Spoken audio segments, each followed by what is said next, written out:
Hello friends, आज हम maxima and minima जो प्रीवियस क्लास में हमने पढ़ा था, मैक्सिमा और मिनिमा, उससे पहले हमने पढ़ा था increasing function, decreasing function, maxima और मिनिमा, और उससे एक फॉर्मूला पढ़ा था, उसी के आधार पर एक सवाल हल किया था। अब है Lagrange method of undetermined multiplier. यह एक विधि है, इस विधि का हम फॉर्मूला पढ़ेंगे और उसी के आधार पर एक सवाल हल करेंगे। तो देखो मेथड क्या है, मेथड ये कह रहा है Lagrange method of undetermined multiplier, मतलब हमने गुणांक है वो पता नहीं हो तब कैसे ज्ञात करेंगे। कि मान लेते हैं, माना u is equal to function of x y z, कि u है वो तीन स्वतंत्र चरों एक्स वाई जेड का फलन है। इसको दे दिया हमने समीकरण नंबर 1। तो क्या हो गया कि u है वो एक्स वाई जेड तीन स्वतंत्र चरों का फलन है, जहां पर ये तीनों स्वतंत्र चर किसी एक संबंध से संबंधित है, या ये कहते हैं कि वो एक दूसरे से रिलेटेड है। वो संबंध है five x y z is equal to 0। इसको दे दिया हमने समीकरण नंबर 2।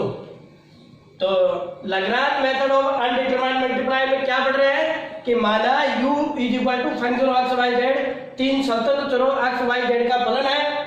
इसको दे दिया समीकरण नंबर 1, तथा ये तीनों स्वतंत्र चर किसी अन्य संबंध से संबंधित है, वो माना हमने five x y z is equal to 0। इसको दे दिया समीकरण नंबर 2। साथ में हम मान लेते हैं कि z है वो x और y का फलन है। z किसका फलन है? x और y का। u किसका फंक्शन है? x y z का।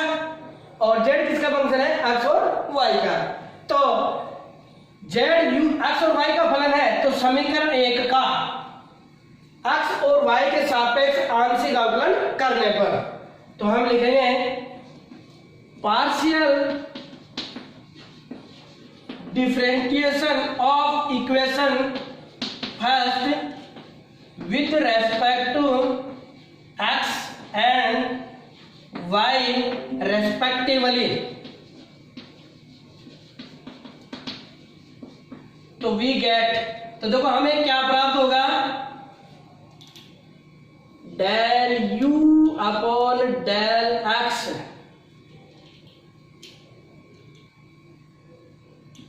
डेल x प्लस डेल, ये आ जाएगा del u upon del x का मान आगे क्या आ जाएगा, del f upon del x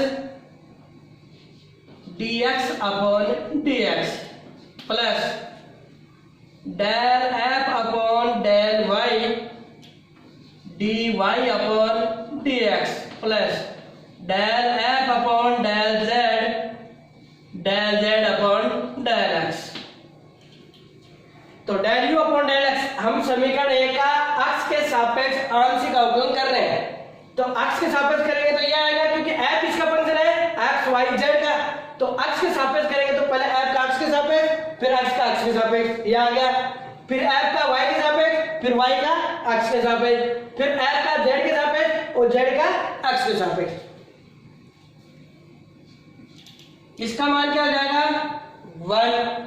तो del f upon del x plus इसका मान क्या हो जाएगा 0। क्यों होगा? क्योंकि x और y क्या है? स्वतंत्र चर। तो किसी एक स्वतंत्र चर के सापेक्ष आंशिक अवकलन करते हैं तो दूसरा क्या होगा? कांस्टेंट। इसलिए y को कांस्टेंट मानते हुए इसका आंशिक अवकलन करेंगे तो ये क्या हो जाएगा 0। आगे आ जाएगा del f upon del z upon del x। इसको दे दिया हमने समीकरण नंबर 3। इसी प्रकार से समीकरण 1 का y के सापेक्ष आंशिक अवकलन करेंगे तो क्या आ जाएगा, del u upon del y is equal to आ जाएगा del f upon del x और del x upon del y plus del f upon del y upon del y plus del f upon del z और del z upon del x। Same वो का वही है, क्योंकि u का y के सापेक्ष कर रहे हैं तो f का पहले x के सापेक्ष, x का y के सापेक्ष, क्योंकि f इसका फंक्शन है x y और z। तो पहले x के सापेक्ष, फिर y के सापेक्ष, फिर z के सापेक्ष। अब z किसका फंक्शन है? x और y का, तो x का x y के सापेक्ष हो गया, y का y के सापेक्ष, और z का x के सापेक्ष हो गया, सॉरी ये y के सापेक्ष हो गया।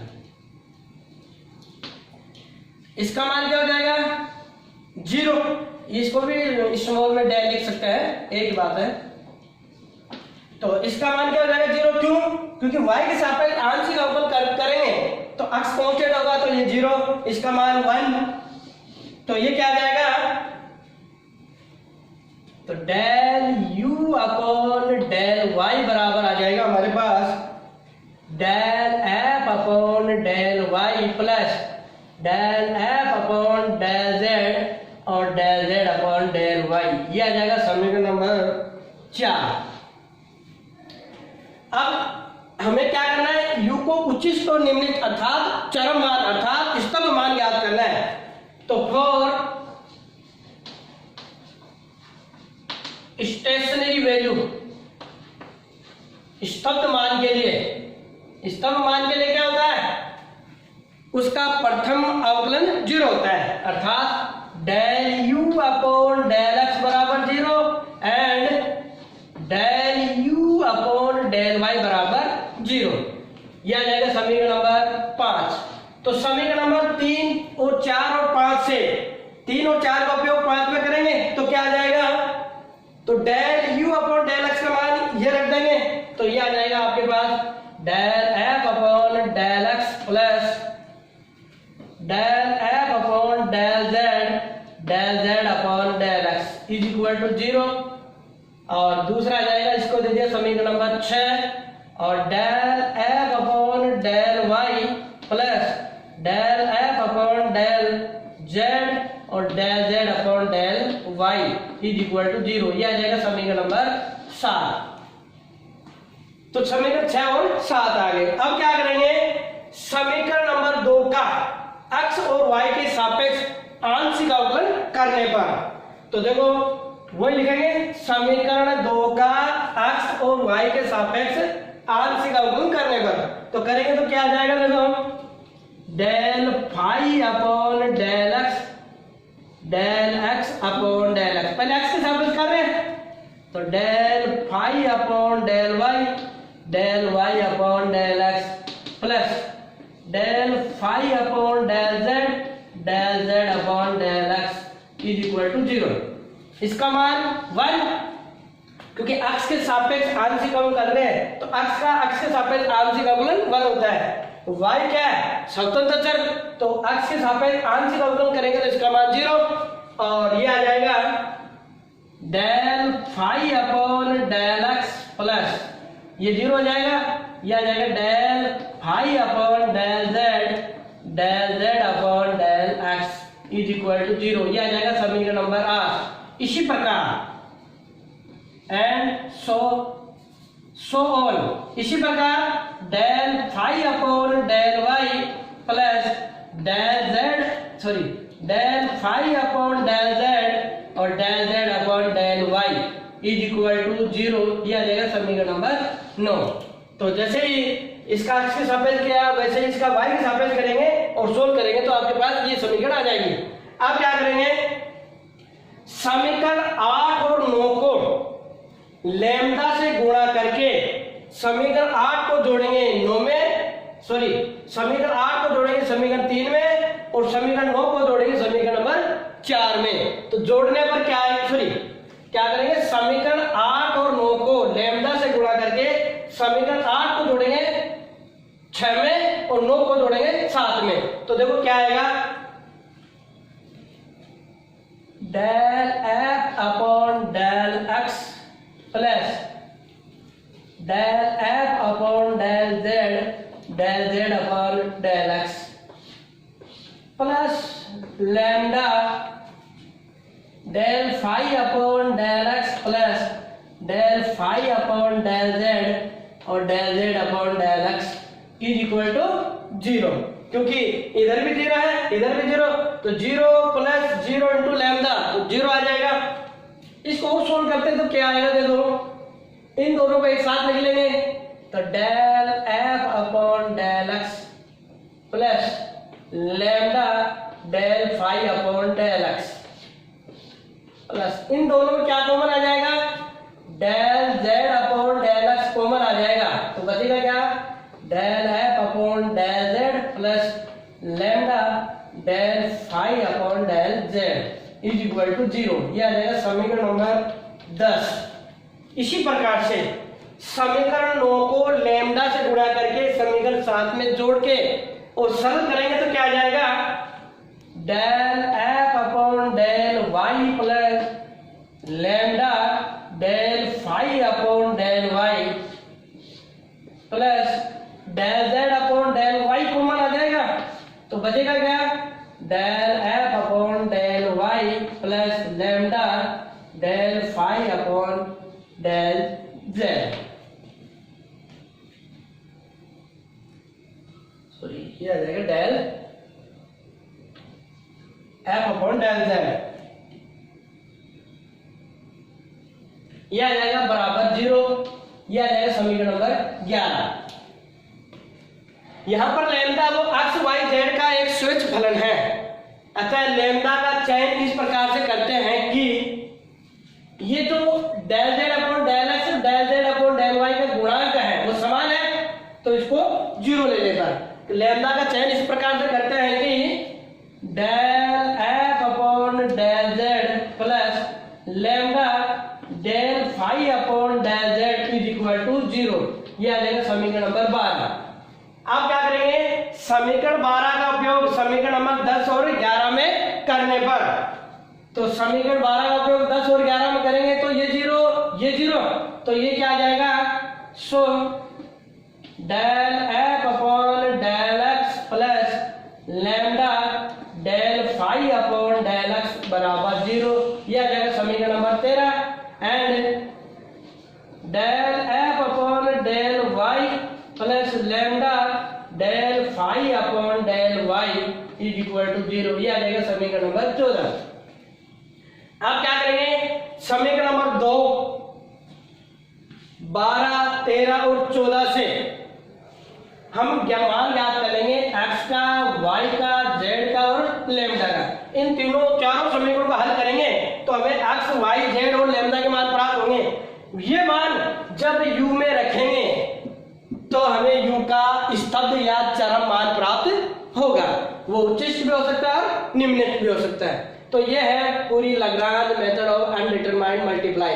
तो ये विधि एक बार मैं फिर से रिपीट कर देता हूं। इसमें क्या करेंगे, माना u बराबर function of x y z, ये तीन स्वतंत्र चरों x और y z का फलन है। जहां पर ये तीनों स्वतंत्र चर, ये तीनों चर x y z किसी निम्न संबंध से संबंधित है, वो हमने मान लिया भाई x y z is equal to 0। इसको दे दिया समीकरण नंबर 2। साथ में हमने मान लिया कि z है वो दो स्वतंत्र चरों x और y का फलन है। अब क्या करेंगे, समीकरण 1 का x और y के सापेक्ष क्रमशः आंशिक अवकलन करने पर x के सापेक्ष करेंगे तो ये आ जाएगा, सोल्व करने पर आपके पास समीकरण नंबर 3 आ जाएगी। इसी प्रकार से जब y के सापेक्ष हल करेंगे तो आपके पास समीकरण नंबर 4 आ जाएगी। अब चूंकि u क्या हमने क्या ज्ञात करना है, स्तब्ध मान या चरम मान या कहते हैं उच्चिष्ट या निम्निष्ट मान, ये हमें ज्ञात करना है। तो स्टेशनरी वैल्यू के लिए क्या होता है, प्रथम अवकलन 0 होता है, अर्थात del u upon del x और del u upon del y दोनों का मान क्या होगा, 0 चरम मान के लिए। फिर समीकरण 3 और 4 का उपयोग समीकरण 5 में कर दिया तो आपके पास समीकरण 6 और समीकरण 7 आ गई। अब क्या करेंगे, समीकरण 2 का x और y के सापेक्ष क्रमशः आंशिक अवकलन करने पर, क्योंकि z किसका फंक्शन है, x और y का, तो सेम जैसे पहले किया था सेम अवकलन वैसा का वैसे ही हम कर लेंगे। तो आपके पास समीकरण 8 और समीकरण 9 प्राप्त हो जाएगी। अब क्या करेंगे, समीकरण 8 तथा समीकरण 9 को लैम्डा से गुणा करना है। 8 को जोड़ना है 6 में, 9 को जोड़ना है 7 में, जोड़ के सरल करेंगे तो आपके पास हमारे पास समीकरण 10 और समीकरण नंबर 11 आ जाएगी। ये आने के बाद में क्योंकि लैम्डा है वो एक्स वाई जेड का एक स्विच फलन है। स्विच का मतलब हम अपने अकॉर्डिंग कुछ भी मान सकते हैं इसका मान, तो स्विच फलन है, अतः लैम्डा का चयन इस प्रकार से करते हैं कि ये बराबर 0, क्योंकि समीकरण 10 और 11 के del z upon del x del z upon del y का मान गुणांक है वो समान है, इसको हमने मान लिया 0। क्योंकि लैम्डा का चयन हमने इस प्रकार से किया है। तो समीकरण 12 आ गया। समीकरण 12 का उपयोग समीकरण 10 और 11 में करने पर 10 और 11 में करेंगे तो क्यों इसका मान 0 रखेंगे, 0 को इससे गुणा करेंगे, 0 रखेंगे, इसको गुणा किया 0, तो आपके पास समीकरण 13 और 14 आ जाएंगे। अब क्या करेंगे, समीकरण नंबर 2 12, 13 और 14 से समीकरण 4 हो गई, 2, 12, 13, 14, इनसे क्या करेंगे हम अक्ष के, y के, z के और लैम्डा के मान आ जाएंगे। 4 ये चर है तो 4 समीकरण हो गई, चारों से अक्ष, y, z के मान और लैम्डा के मान ज्ञात हो जाएंगे। ये मान जब u में रखेंगे तो हमें u का स्तब्ध एंड चरम मान प्राप्त हो जाएगा। तो इस प्रकार से ये मेथड आपको याद रखना है।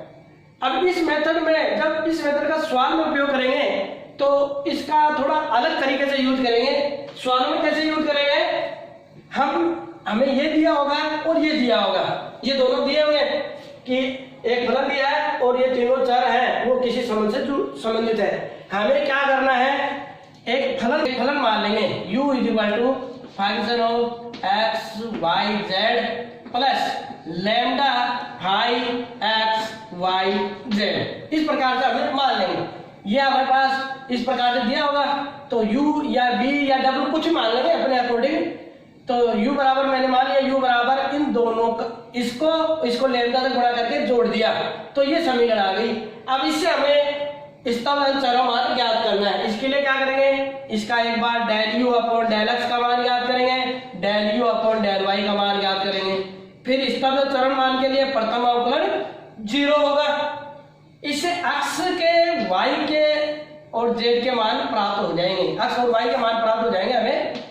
फिर क्या करना है, इसका डबल अवकलन करना है, del 2u upon del x square, del 2u upon del y square, और ये डबल मान ज्ञात होने के बाद और साथ में ज्ञात करेंगे del 2u upon del x del y। फिर बाकी की प्रोसेस जो पहले हमने उच्चिष्ट और निम्निष्ट में की थी वो की वही होगी। तो इस प्रकार से हम ये सवाल हल करेंगे। अब हम एक सवाल अब हमने लाग्रांज मेथड जो पढ़ा है उसके आधार पर एक सवाल हल करते हैं। वो सवाल ये दे रखा है, if u = a cube x square plus b cube y square plus c cube z square where 1 upon x plus 1 upon y plus 1 upon z is equal to 1, prove that the stationary value of u is given by ये। तो इसका मतलब हमें क्या दे रखा है, u कोई फलन है जो x y z का फलन है और ये तीनों x y z किसी संबंध से जुड़े हुए, वो संबंध दे रखा है, ये दे रखा है। हमें क्या ज्ञात करना है, u का चरम मान, स्टेशनरी वैल्यू ज्ञात करनी है, वो इन बिंदुओं पर ज्ञात होगी। x का मान ये, y का मान ये, z का मान ये, जब इसमें रखेंगे तो u का चरम मान प्राप्त होगा। तो देखो हमें जो दिया वो लेके चलते हैं। इसके लिए हमने माना g x y z एक फलन मान लिया। वो क्या मान लिया, a cube x square plus b cube y square plus c cube z square plus lambda 1 upon x plus 1 upon y plus 1 upon z minus 1। इसको दे दिया समीकरण नंबर 1। हमने एक फलन मान लिया, वो दोनों इसको और इसको लैम्डा से गुणा करके दोनों को जोड़ दिया, जो फलन आया वो उसको जी मान लिया। जैसे मैंने अभी जो अपने ये लाग्रांज मेथड किया था उसमें मैंने बताया था, जब किसी भी फलन का स्टेशनरी वैल्यू ज्ञात करनी है तो हमें एक फलन मानना है। और वो किस प्रकार माना है, u को और ये जो दिया हुआ संबंध है उनमें दोनों जो संबंध दिया उसको लैम्डा से गुणा करके u में जोड़ दें, तो इसको हमने मान लिया। अब समीकरण a का x y और z के सापेक्ष क्रमशः आंशिक अवकलन करने पर, तो समीकरण a का एक बार x के सापेक्ष आंशिक अवकलन करेंगे तो क्या आएगा, del g upon del x is equal to क्या आ जाएगा, x के सापेक्ष आंशिक अवकलन कर रहे हैं तो y और z कांस्टेंट हो जाएंगे, तो इसका क्या आ जाएगा 2a क्यूब x, इसका 0 क्योंकि इसमें x नहीं है, इसमें x नहीं है, ये भी 0, और इसका आ जाएगा minus lambda upon x square और x का एक्सिस सापेक्ष 1, इसमें y है, इसमें z एक्स नहीं है तो इनका अवकलन 0। इसी प्रकार से del g upon del y का मान क्या आ जाएगा, समीकरण 1 का y के सापेक्ष आंशिक अवकलन करेंगे तो इसका अवकलन 0, क्योंकि इसमें y नहीं है, तो इसका आ जाएगा 2b³ y minus lambda upon y²। इसी प्रकार से समीकरण 1 का z के सापेक्ष आंशिक अवकलन करेंगे तो del g upon del z is equal to क्या आ जाएगा 2c³ z minus lambda upon z²। यह आ जाएगा समीकरण नंबर 2, ये 3 और ये 4। अब क्या करेंगे g के स्तब्ध मान के लिए, तो g के स्टेशनरी वैल्यू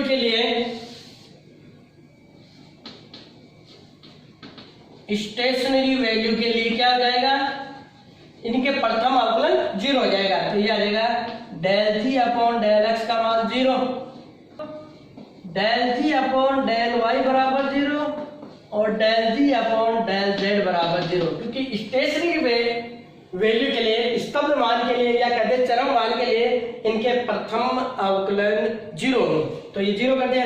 अब इसका मान या समीकरण 2, 3, 4 का उपयोग इनमें करेंगे तो हमारे पास क्या आ जाएगा 2a³ x minus lambda upon x² बराबर 0।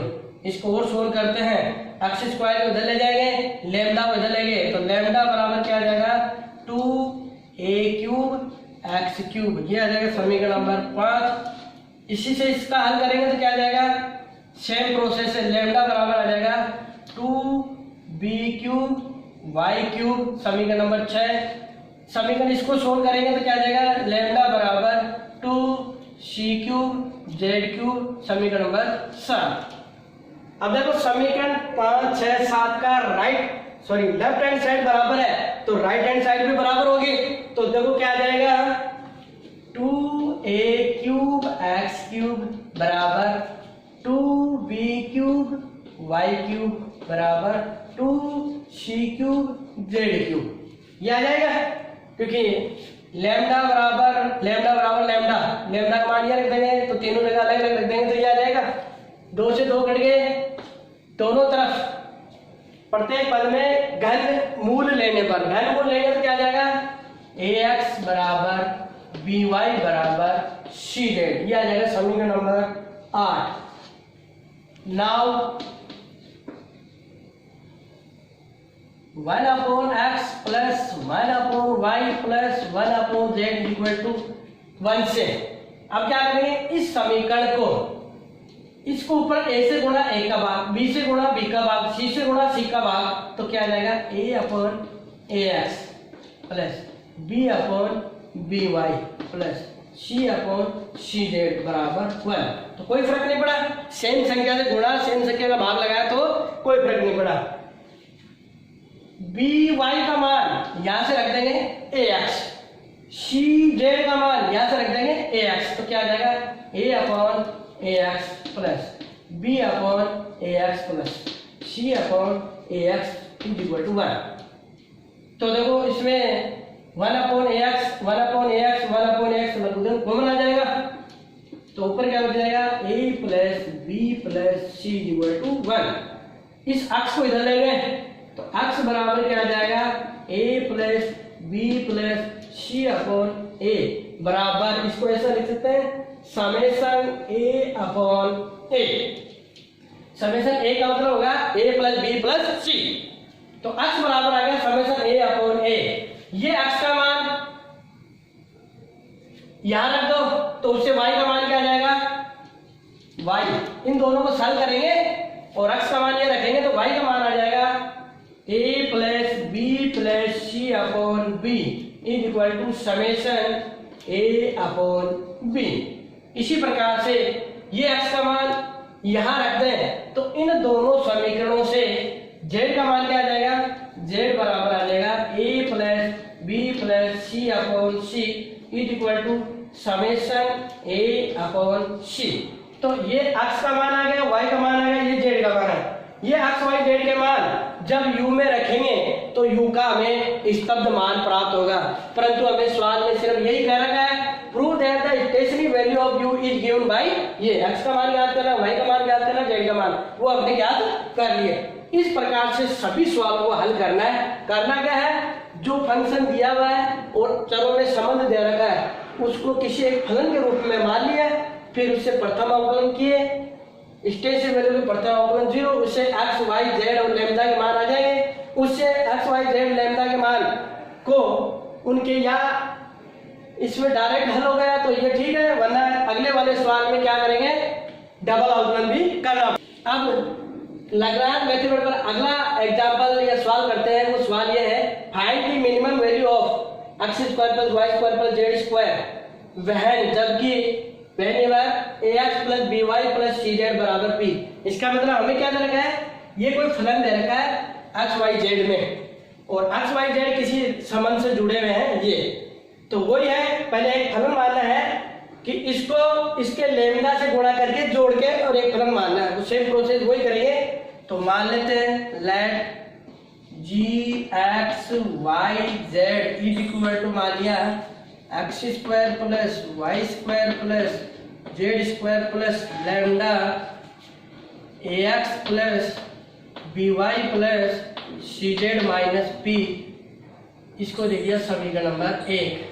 अब क्या करेंगे, समीकरण 1 का एक्स वाई जेड के सापेक्ष क्रम से आंशिक अवकलन करने पर, तो आंशिक अवकलन करेंगे एक्स वाई जेड के सापेक्ष, तो देखो क्या आएगा, पहले एक्स के सापेक्ष करते हैं आंशिक अवकलन, तो डेल जी अपॉन डेल एक्स बराबर क्या आएगा, एक्स के सापेक्ष आंशिक अवकलन करते हैं तो वाई और जेड कांस्टेंट होगा, तो करेंगे तो क्या आएगा 2x, इसका 0 प्लस लैम्डा ए, इसका 0 क्योंकि इसमें x नहीं है, इसमें x नहीं है, इसमें x नहीं है, तो ये आ जाएगा। इसी प्रकार से डेल जी अपॉन डेल वाई का मान क्या आ जाएगा 2y प्लस बी लैम्डा। इसी प्रकार डेल जी अपॉन डेल जेड बराबर क्या आ जाएगा 2z प्लस सी लैम्डा। तो हमने समीकरण 1 का एक्स वाई जेड के सापेक्ष क्रम से आंशिक अवकलन कर दिया। फॉर स्टेशनरी वैल्यू, चरम मान या स्तब्ध मान के लिए क्या होता है, प्रथम अवकलन 0 होता है। तो इसका मतलब ये हो जाएगा डेल जी अपॉन डेल एक्स बराबर 0, डेल जी अपॉन डेल वाई बराबर 0 और डेल जी अपॉन डेल जेड बराबर 0। तो डेल जी अपॉन डेल एक्स का मान यहाँ से रखेंगे, डेल जी अपॉन डेल वाई का मान यहाँ से रखेंगे, डेल जी अपॉन डेल जेड का मान इसमें रखेंगे और सोल्व करेंगे तो क्या आ जाएगा 2x प्लस लैम्डा ए बराबर 0। इसको दे देंगे समीकरण नंबर 2, 2y प्लस लैम्डा बी बराबर 0। इसको दे देंगे समीकरण नंबर 3, 2z प्लस लैम्डा सी बराबर 0। इसको दे दिया समीकरण नंबर 4। अब क्या करेंगे, समीकरण 2 को a से गुणा, समीकरण 3 को b से गुणा, समीकरण 4 को c से गुणा करके जोड़ने पर तो क्या करेंगे, समीकरण 2 को a से गुणा करेंगे तो क्या आ जाएगा 2ax प्लस लैम्डा ए स्क्वायर, समीकरण 2 को b से गुणा 2yb plus lambda B square plus समीकरण 3 को c से गुणा 2zc प्लस लैम्डा सी स्क्वायर बराबर 0। इसको a से गुणा करेंगे, इसको b से, इसको c से गुणा करके जोड़ेंगे तो इधर 0 0 0 तो इधर 0 आ जाएगा। ये एक जगह ले लिया और 2 कॉमन ले लिया तो क्या आएगा ax plus by plus cz plus ये और ये एक जगह कॉमन ले लिया, लैम्डा कॉमन आ गया तो क्या आ गया a square plus b square plus c square बराबर 0। तो लैम्डा बराबर इसका मान क्या रख देंगे, समीकरण नंबर जो दिया हुआ है ax plus by plus cz बराबर p, तो इसकी जगह देखो रख देंगे p, तो 2p plus lambda a square plus b square plus c square equal to 0। तो लैम्डा बराबर क्या आ जाएगा minus 2p upon a square plus b square plus c square. इसको दे दिया समीकरण नंबर 5। अब समीकरण 5 का उपयोग समीकरण नंबर 2, 3 और 4 में करने पर, तो 5 का उपयोग 2, 3, 4 में करेंगे तो यहां से करने के पर x का मान क्या आ जाएगा, तो x बराबर आ जाएगा माइनस प्लस हो जाएगा A P upon A square plus B square plus C square, क्योंकि ये इधर आ जाएगा माइनस का 2x बराबर माइनस लेमडा ए, लेमडा का मान ये रख दिया, -2 से -2 कट जाएगा तो ये आ जाएगा आपके पास। इसी प्रकार से लेमडा का मान समीकरण नंबर 3 में रखेंगे तो y का मान क्या आ जाएगा, y बराबर आ जाएगा bp अपॉन ए square plus B square plus सी स्क्वायर, और z इज इक्वल टू आ जाएगा cp अपॉन ए square plus B square plus सी स्क्वायर। इसको दे दिया समीकरण नंबर 6। तो हमारे पास x, y, z और लैम्डा के मान आ गए। अब क्या करेंगे, इस हमें क्या ज्ञात करना है, मिनिमम। मिनिमम के लिए क्या करना पड़ेगा, इसका डबल अवकलन करना पड़ेगा, और डबल अवकलन में ये मान रख के अगर उसका मान ग्रेटर देन 0 आ जाए तब तो क्या होगा मिनिमम, और लेस देन 0 आ जाए तो मैक्सिमम होता है। तो हम डबल अवकलन इसका करेंगे। तो देखो dg बराबर क्या होगा, संपूर्ण अवकलन। संपूर्ण अवकलन होता है डेल जी upon del x dx plus del जी upon del y dy plus del जी अपॉन डेल z dz। या इसको और भी सोल्व कर सकते हैं, तो dx del upon del x plus dy del upon del Y plus dz del upon del z of g। इसको इधर लिख दिया और ये जी इधर बाहर ले ली। ये तो हो गया प्रथम संपूर्ण अवकलन। अब द्वितीय संपूर्ण अवकलन d two G is equal to D two का लिख दिया d इंटू डी जी। एक d का मान यहां से रख देंगे क्योंकि g इसको g से हटा देंगे तो d बराबर आ जाएगा ये, और डी जी के जगह ये रख देंगे तो क्या आ जाएगा dx del upon del x plus dy del upon del y plus dz del upon del z of dx dj upon dx del g upon del x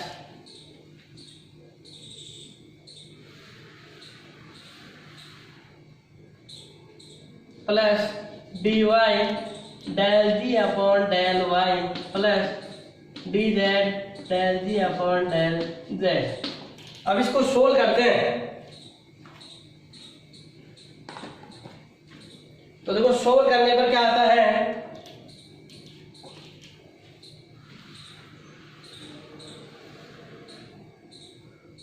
तो यह आ जाएगा D two G is equal to,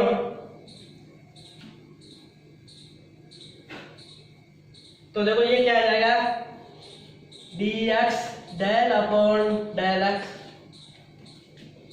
dx del g upon del x plus dy del g upon del y plus dz del g upon del z का summation.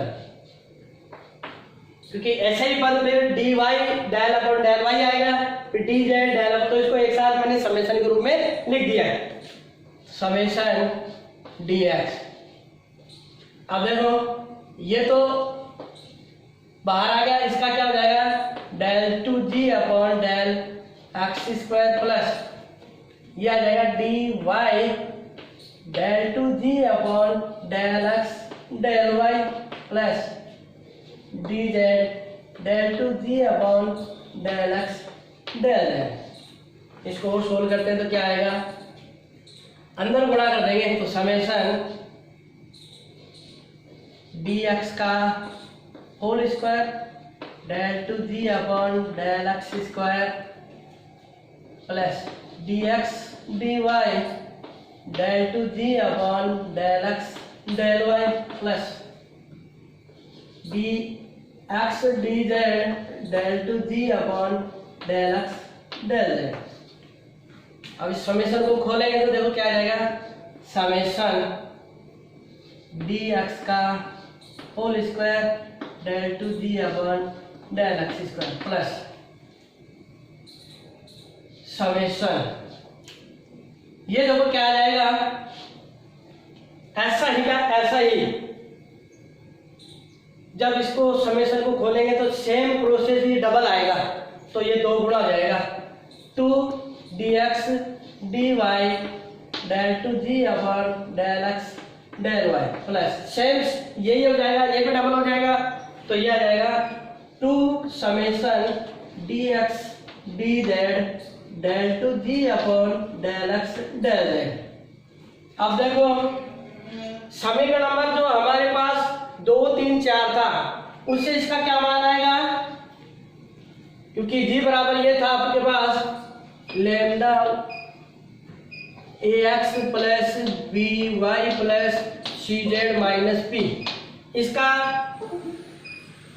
x के सापेक्ष double अवकलन करेंगे तो देखो क्या आएगा, पहली बार करेंगे तो 2x प्लस लैम्डा a, दूसरी बार करेंगे तो आएगा 2, तो इसका मान आ जाएगा 2, तो ये आ जाएगा समेशन dx का होल स्क्वायर इंटू 2 प्लस इसका क्या आ जाएगा 2 समेशन dx dy, इसका जब y के सापेक्ष करेंगे तो 0 आएगा, तो इसका मान 0 आ जाएगा गुणा 0, इसका मान भी 0 आ जाएगा 2 समेशन dx dz, इसका मान भी 0, तो हमारे पास ओनली ये बचेगा 2 समेशन dx का होल स्क्वायर, या ये लिखते हैं 2 dx का होल स्क्वायर प्लस dy का होल स्क्वायर प्लस dz का होल स्क्वायर, और ये राशि क्या होगी, धनात्मक होगी ऋणात्मक, क्योंकि इसका वर्ग है, इसका वर्ग है, इसका वर्ग है।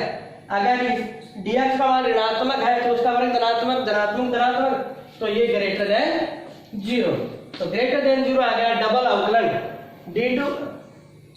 d2g ग्रेटर देन 0, इसका मतलब ये फलन क्या हो गया, निम्नलिखित हो गया, और किस बिंदु पर x का मान हो जाएगा, हमने अभी निकाला था AP upon a square plus B square plus C square, y बराबर BP upon a square plus B square plus C square, और z इक्वल टू हो जाएगा CP upon a square plus B square plus C square.